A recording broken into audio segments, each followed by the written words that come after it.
Dear students,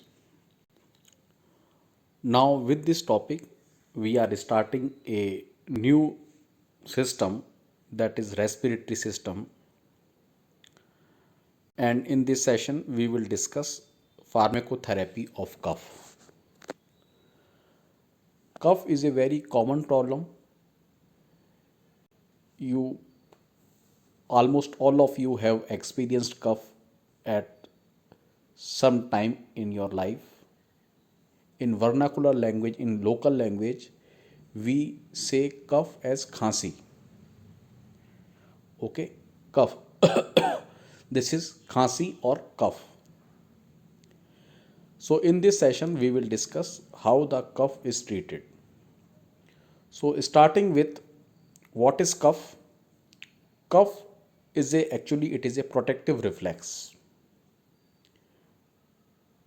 which occurs due to stimulation of mechano or chemoreceptors present in throat, respiratory passage, or stretch receptors in the lungs.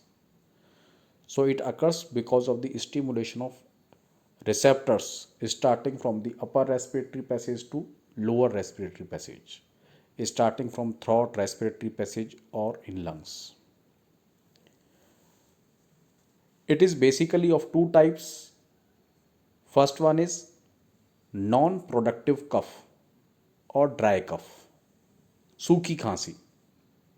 Second one is productive cough, also called as cough with expectoration, means balgam wali khansi. So cough is of two type. First one is dry cough, that is सूखी खांसी. Second is cough with expectoration, that is balgam wali khansi. So depending upon these two types of cough, it may be useful or useless. It is useless if the cough is non-productive. Non-productive cough is dry cough, does not manifest into expectoration. So it is useless because it is not excreting out, it is not coming out with any expectoration, and this type of cough should be suppressed. On the other hand, productive cough or cough with expectoration is useful because this type of cough is actually the draining the airway passage. That's why its suppression is not desirable, because it is draining out the airway. Suppression of this type of cough may be even harmful. So it should be suppressed even if the amount it suppression of this useful cough may even be harmful, except if the amount of expectoration achieved is small compared to the effort of continuous coughing. So its suppression should be done only if the amount of expectoration is very less as compared to continuous coughing. Otherwise, it should not be suppressed. So purpose of treatment of cough, for symptomatic treatment of cough, is to suppress the cough if the cough is dry cough, and purpose of cough is to drain the respiratory secretion or break the respiratory secretion chemicals if the cough is with expectoration or productive cough. So the first we will discuss the specific treatment approach to the cough. Cough actually it is a clinical manifestation. With the help of cough, we should find out what is the etiology behind cough. If the etiology of cough is upper or lower respiratory tract infection, appropriate antibiotics should be given for treatment of this infection. So cough should not be treated. It is a clinical manifestation only. The underlying cause should be treated. If the underlying cause is infection, appropriate antibiotics should be given. If the etiology of cough is smoking or chronic bronchitis or bronchiectasis, what should be done? Smoking should be stopped, or pollutant should be avoided. Steam inhalation or postural drainage may be tried. If the etiology of cough is pulmonary tuberculosis, for treatment of this cough, anti-tubercular drug should be tried. If the cough is because of bronchial asthma, treatment of asthma should be started with inhaled beta 2 agonist, corticosteroid, or anticholinergic drugs. If the cough is because of post-nasal drip due to sinusitis, this sinusitis should be treated with help of antibiotic, nasal decongestant as we have discussed in adrenergic drug or H1 antihistaminic drug. If the cough is because of gastroesophageal reflux, what should be done? Head end of bed should be elevated. The patient should have light dinner. Diet modification should be reduced because it is because of gastroesophageal reflux. So the diet which is stimulating more acid in stomach should be avoided. The drug should be given H2 blocker drug, proton pump inhibitor and mozapride. If the cough is because of angiotensin converting enzyme inhibitor drug, so this type of drug should be stopped and they should be replaced by angiotensin receptor blocker drug, that is losartan. NSAID may reduce cough because this cough associated with AC inhibitor is because of icosonide, which level are reduced by NSAIDs. This cough is because of accumulation of bradykinin and level of bradykinin is reduced by NSAID. If the cough is because of viral infection, no specific treatment should be given. It is subsided by itself. So we have discussed the treatment of cough based upon their etiology. How the cough is treated non-specifically for symptomatic relief of cough. 3 or 4 classes of drugs are used for non-specific therapy of cough. First one is pharyngeal demulcent. Most of us have taken strepsils lozenges. We put the lozenges on our tongue and suck this tablet. We do not swallow the tablet, we suck this tablet.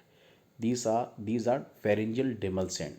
They soothe the oral cavity, a pharyngeal mucosa, so cough is temporarily inhibited.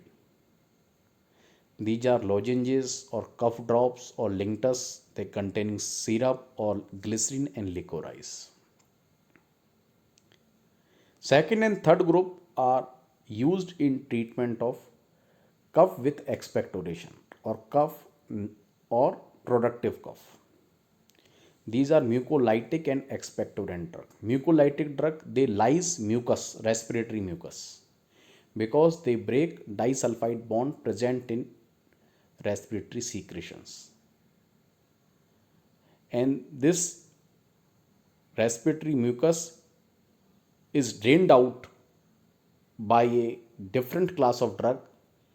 These are called as expectorant. They take out from respiratory secretions. They drain out respiratory secretions. These are expectorant. Mucolytic drugs are ABC. Ambroxol, A, B, C, D are the mucolytic agent. Ambroxol, acetylcysteine, bromhexine, carbocysteine and Dorniz alpha. These are the 5 mucolytic drugs, ABCD. A stands for ambroxol and acetylcysteine, B for bromhexine, C for carbocysteine and D for Dorniz alpha. Third is expectorant, which enhances the bronchial secretions. These are ammonium chloride, iodide and citrate, potassium citrate, potassium iodide and sodium citrate as well. Guanifacine, balsam of tolu and vasaka. These are the expectorant. Fourth group is antitussive drug. These are the cough suppressant drug. This class of drugs are used in treatment of dry cough or non-productive cough because these type of cough should be suppressed. They are useless cough, they should be suppressed because they are not expect because they are not expelling any type of respiratory secretion, so they are useless, they should be suppressed. These are opioid derivatives like codeine and folcodeine. Some of the antitussive are non-opioid like noscapine and dextromethorphan. Antitussives are also classified into this group. We have discussed in the chapter of antihistaminic. Second generation antihistaminics are ineffective in treatment of cough. First generation antihistaminic drugs are effective like chlorpheniramine maleate, diphenhydramine, and promethazine. Some of the drugs are adjuvant like bronchodilator. If the cough is because of bronchoconstriction component, bronchodilator group of drugs are also helpful. So now first we will discuss the pharyngeal demulcent. As we have discussed, they soothe the throat and reduce afferent impulses from the inflamed or irritated pharyngeal mucosa. So they provide temporary symptomatic relief in dry cough arising from throat. Lozenges like strepsils, Vicks, these are put on the tongue and they are sucked. So they relieve dry cough temporarily. Mucolytic, they break disulfide bond present in mucoprotein in sputum. So when it break, so it make the sputum less viscid. So it can be expelled out easily from throat. It has to be administered directly into the respiratory tract. These are ABCD, acetylcysteine, ambroxol, bromhexine, carbocysteine, and Dornase alpha. Expectorant, they enhance the clearance of mucus. So mucosa is easily expelled out from throat. Such drugs are often emetic drug. Emetic means that causes vomiting. They are given in subemetic doses. They are given in the low dose on the basis that they causes gastric irritation, and gastric irritation stimulate increase in mucus clearance via a reflex mechanism.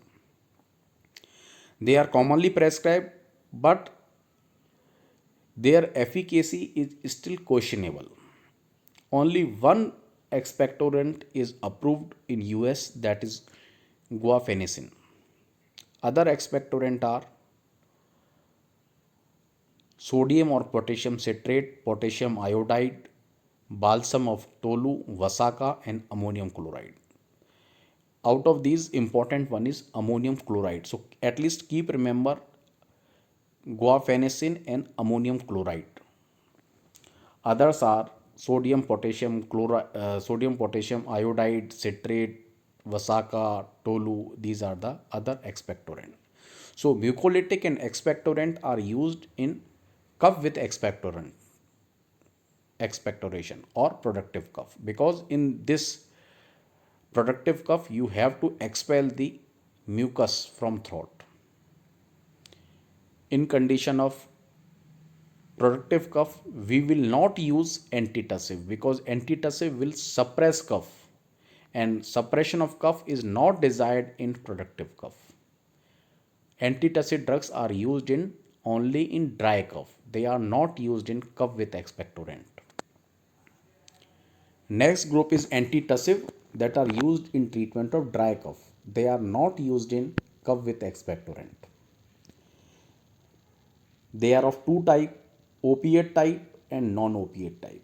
Opiate type, they are derivatives of opium. Mechanism of action is central. They act upon the opioid receptor in the medullary cuff center. They act peripheral center as well in proximal airways. Drugs which are opiate derivative are codeine and folcodeine. Their efficacy is not certain. but because they are opiate derivatives, so they are associated with sedation and constipation. One agent that is non-opiate, that is dextromethorphan. It is NMDA receptor antagonist, but it may also antagonize opioid receptors. Dextromethorphan is present in number of cough suppressant, but their efficacy is questionable. It is poorly effective drug in most of the research studies conducted.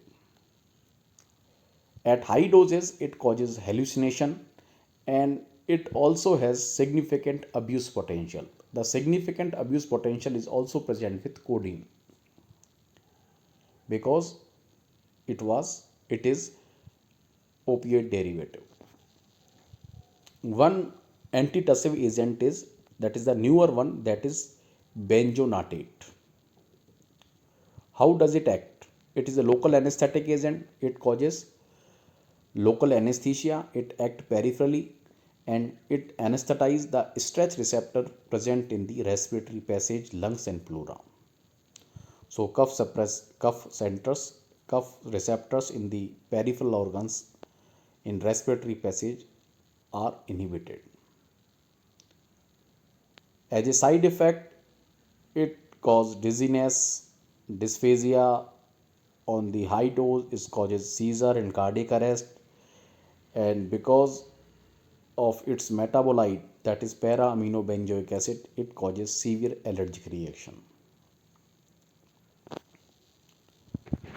Some of the antihistaminics are also present in cough formulations.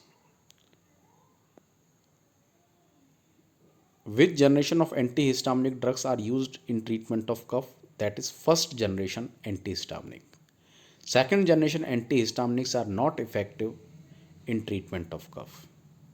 First generation antihistaminic, because they have anticholinergic property and because of this property they reduce secretion, and that's why they are used in treatment of cough.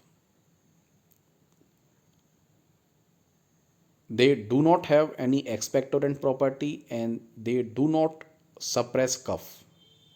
Even then, it is useful, it is found somewhat effective, somewhat symptomatic relief in cough because of their sedative and anticholinergic action.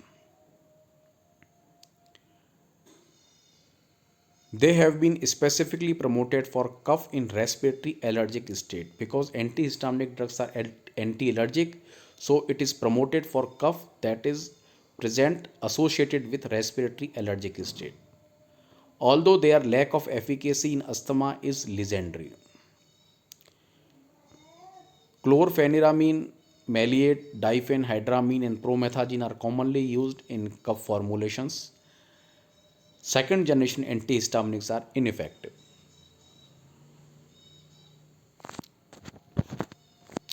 So we have discussed few of the groups of treatment in cough. First one is lozenges. They give the temporary symptomatic relief only. Second and third group, that is mucolytic and expectorant. They are used in productive cough. They expel out cough from the throat. They are used in productive cough. Third group is cough suppressant or antitussive. They are used in dry cough or non-productive cough in which we want to suppress cough, that is useless cough. And fourth is antihistaminic group. They provide symptomatic relief because of sedative action and anticholinergic action. First generation antihistaminic drugs are used like CPM, promethazine and diphenhydramine. This slide shows the popular cough preparation available in market. First one is Benadryl cough formula, that is a very popular cough syrup, very commonly used. Second is Corax cough syrup, Jeet cough syrup and Grelingtus cough syrup.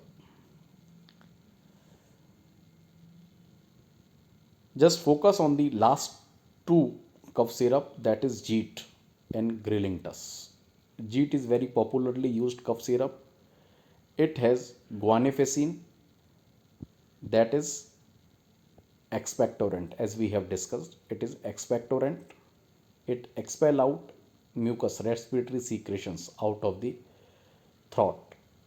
JEET also contain dextromethorphan, that is antitussive agent, cough center suppressant. So guanifacine component of JEET is used in productive cough because guanifacine is expectorant. Other component of JEET cough syrup is antitussive, so it is useful in dry cough.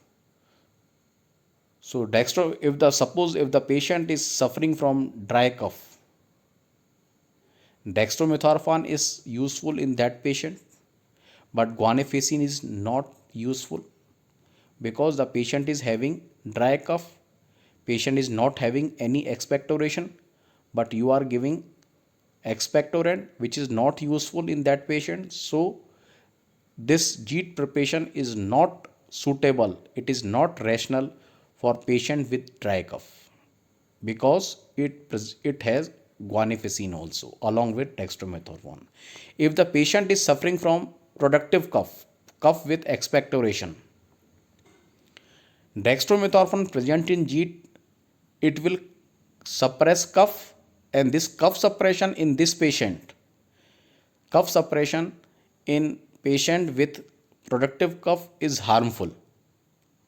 So actually the syrup JEET is irrational for any of the patients suffering from cough because it is having one component that is suitable for dry cough, it is also having other component which is suitable for productive cough. So this preparation JEET syrup is irrational, it is not right for any of the cough patient. Now we will check the rationality of another cough syrup, that is Greelintus. It has two components that are suitable for productive cough, that is guanifacine and ammonium chloride. These two agents, guanifacine and ammonium chloride, are expectorant that are suitable for productive cough patient. They are not essential for dry cough patient. This Greelintus syrup is also contains dextromethorphan that is suitable for patient with dry cough. While it should not be given, it must not be given. It is contraindicated in patient with productive cough. So two component are for productive cough, one component is for dry cough. It makes this preparation syrup, it makes this preparation Greelintus unsuitable for any of the patient of cough. So we can see the many of the cough formula that are available and very commonly prescribed by physician for treatment of cough, they are irrational. So we should prescribe drugs very rationally. We should think over which component of the drug is suitable for the patient, it is essential for the patient, and then only we should prescribe medicine. As we have just seen, the JEET cough syrup and Greelintus cough syrup, although they are very popularly prescribed, very heavily sold in commercial market, they are irrational. So they should not be prescribed to the patient. Okay, so this is all about pharmacotherapy of cough. Thank you.